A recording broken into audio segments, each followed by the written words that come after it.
There are about 5,000 people in Ayden, and I would guess that all 5,000 of them know about the Skylight Inn. You can't live in Ayden without knowing about the Skylight Inn.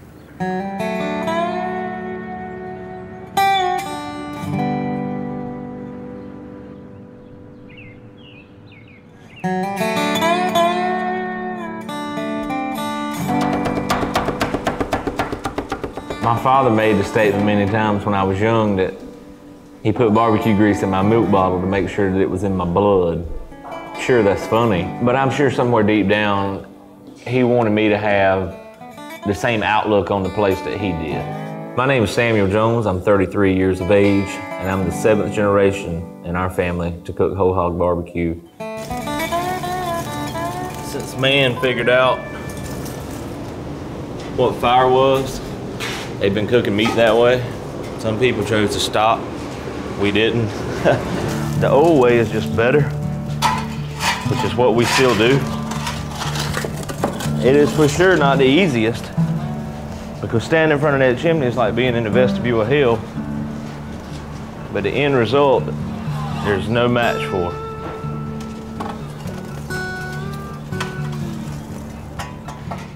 Skylight Inn is a barbecue restaurant, and it's been here since July of 1947. The first sale that our family did of barbecue was in the 1830s. Descendants of our family served pork out of the back of a covered wagon with a piece of cornbread very similar to what we sell here at Skylight Inn today. There was never a time that barbecue was not part of our family. Anything we did, it rotated around this business. When you come to Skylight Inn, you're primarily coming for 3 things: whole hog pork, coleslaw, cornbread. Barbecue's a big thing in North Carolina. It was synonymous with a time of the season, a time of the year. It was a celebratory thing that took place at the end of the growing season. When I was in college, I had an opportunity to write a paper on whatever my choice was. I thought, if I'm gonna write a paper and I've got to fill up 10 or 15 pages, why not do it on barbecue? I got plenty of material. Maybe I'll use this. It made me realize that there was a heritage there. There was, 1, something to be proud of, and 2, something that you could be another link in the chain in this long line of people that did something great with something small. Are you part of family history or are you part of food history? It's a fabulous question. Or both? Without a doubt, I'm a part of family history. Do you like barbecue? Yeah. Yes. She loves barbecue. It's truly her favorite thing. It's her first meat that she ever ate before we moved here. Would you be okay if she worked in the barbecue lineage? Oh yeah. I'm not sure how much choice. It's optional.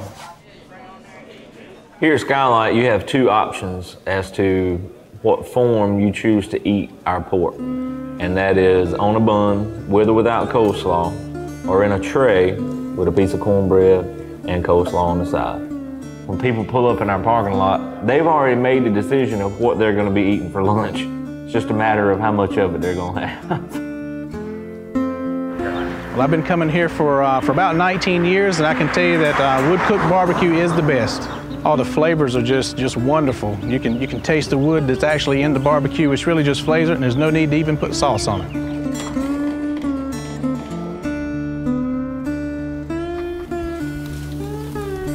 In the morning, I mean, the bones will pop right out, so you really want to do it while it's tough like this, otherwise, disintegration. Yeah, eating at a place of historic legacy obviously, brings a lot back to the community. We're just excited to have them a part of Eastern North Carolina, more particularly Ayden, North Carolina, and the legacy that they prevail throughout the community. Whole hog is like the holy grail because it's very easy to mess it up. We cook an average of 40 hogs a week. Our primary heat source is wood coals, which requires a man that'll go out to the wood pile, put it in a wheelbarrow, bring it in the house, place it in a chimney, and as it burns, it produces our own charcoal, which is hot, live coals that then have to be shoveled into the pits that provide the heat source by which we cook our hogs.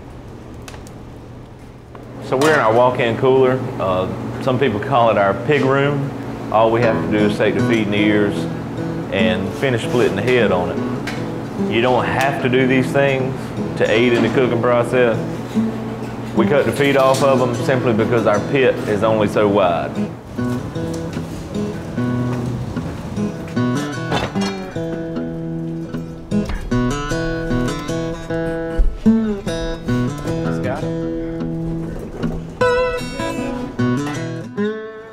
Cooking whole animals is not like cooking hamburgers, for instance. You know, it doesn't happen in the blink of an eye. So at this point, as our wood burns and starts to produce the charcoal that we use, we will slowly but surely bring the heat up in this pit. Probably to the neighborhood of maybe 325 will be the hottest it'll ever get. From the time our pigs come out of the walk-in, hit the pit, and the first heat is applied to them, you're looking anywhere between 16 and 18 hours from that meat going on to the finished product being chopped and served. In the cookhouse at Skylight Inn, you will not see thermometers on the pits. You will not see a man with a thermopen. So I can walk out there and place my hand, literally just touch the top of the lid on the pit. I'll know if I need to stay another hour. You can't expect a man that's done something for 20 years to have to rely on any kind of mechanism to do his trade. There's an art that goes with it. People whom are a lot smarter than I am with food have told me that the way we prep our barbecue enhances the natural flavor of the pork itself. The trick is not to over-season it. You want to taste the smoke, you want to taste the meat, and everything in between. A little pepper, hot sauce, and some vinegar.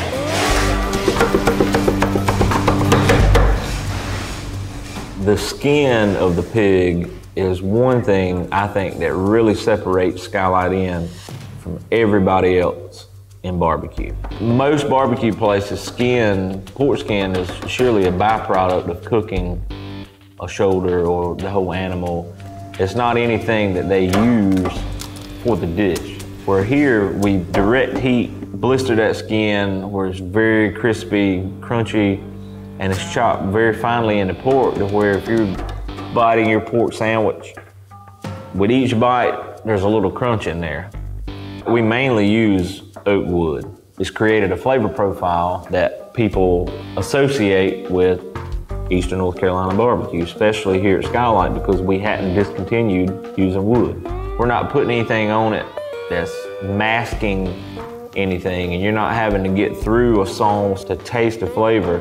And if a customer wants to add sauce, we have sauce on the table. There's Texas Pete, which is native to North Carolina, made right out in Winston-Salem. We have our table sauce, or our house sauce that we make, and then a simple pepper vinegar that is basically a spicy vinegar.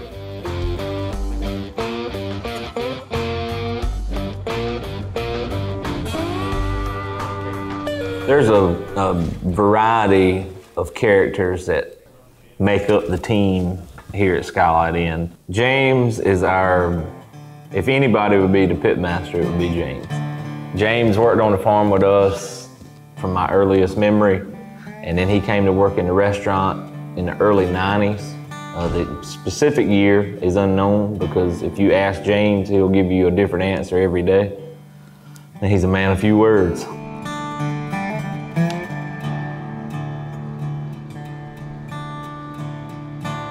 How many hogs do you think James has cooked in his life? On an average week, we'll use 40 pigs, maybe 45 hogs. You know, so if you just use that average for the last 20 years, it's a ton of pigs. Our guys are a pretty tight-knit group, and so they work well together, and I think they're pretty calm, to be honest with you. They're good old Southern boys. Outside of Mike here. Mike's a transplant from Illinois. He's only been here for 12 years, so he's not a vested Southerner yet. Chopping barbecue at a Southern restaurant. Exactly. Mike is probably the most dependable person that has ever been a part of this business that was not family. Fortunately for us, he enjoys chopping barbecue. That's the sound we're looking for. That, to people who know barbecue, means that that skin is crispy. Pretty skinny. I always sample the meat all the time just to make sure it's up to par. My standards anyway. Yeah. This is a custom butcher block. So since day one, all the pork that's ever been eaten at Skylight Inn has been hand chopped on a board just like this. I had a customer one time ask my dad, said, did that block used to be flat at one time? And he said, yeah. And he said, well, that means some people's eaten a little bit of wood over the years. And Dad says, well, our wood's better than most people's barbecue. Being the chopper is being quality control of the barbecue going out of here. 95% of all the barbecue that goes out of here, I put out. Like I say, take the pieces of meat of quarters of hog, chop it, season it. I feel, I am working at a historic restaurant. I mean, they've been around since 1947. You do my little part in history. It's from chopping barbecue. It's not from lifting weights. That's chopping barbecue. Like I said, I grew up, kind of grew up coming here, but the space really hasn't changed much over the years. The flavor of that, I don't know if it's the grease hitting the coals or what, but that flavor just cannot be duplicated. There's nothing like whole hog, pit cook, wood, barbecue. We all have the different roles of the business that we're good at.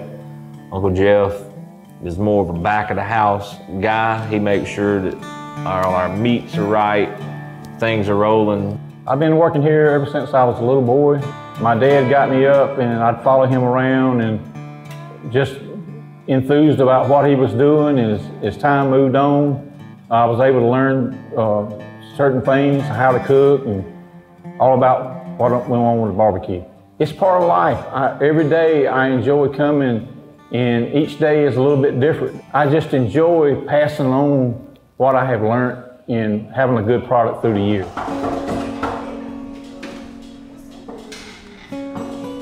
I feel like if our ancestors were looking down upon us today, that they'd be real proud because I think we've carried the Jones Barbecue Skylight Inn to a higher legacy. What do you think of all these young guys working here?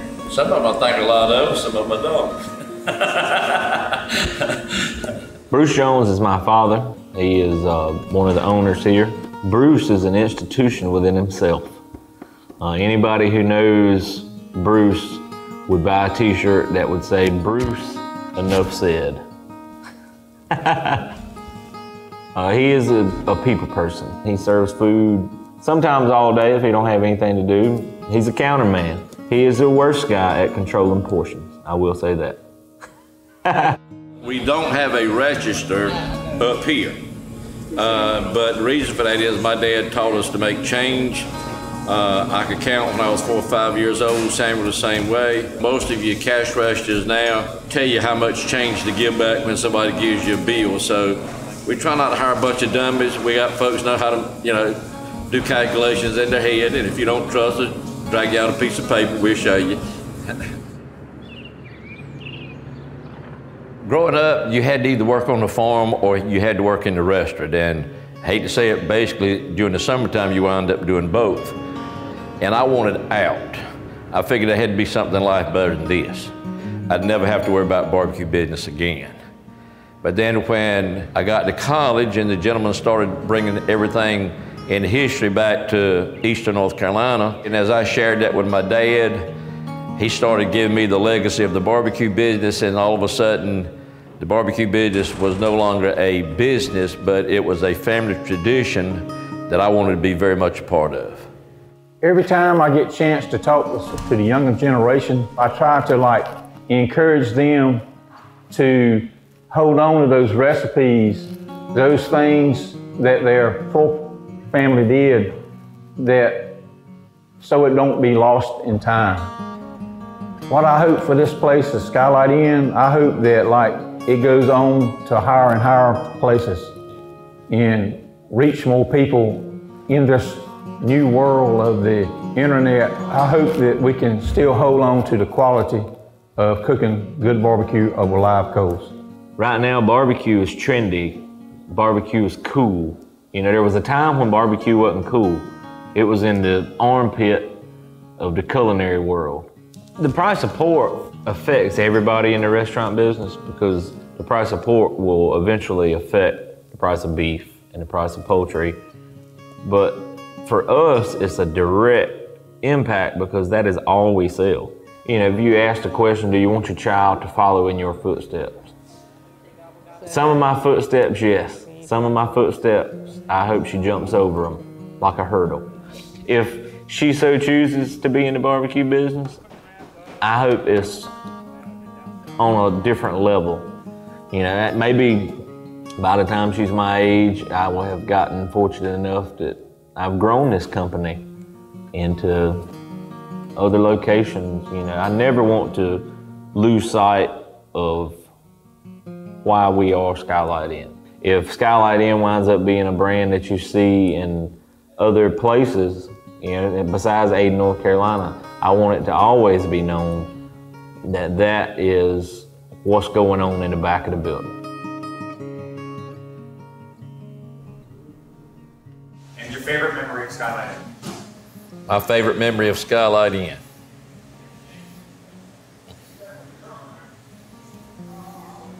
Closing time.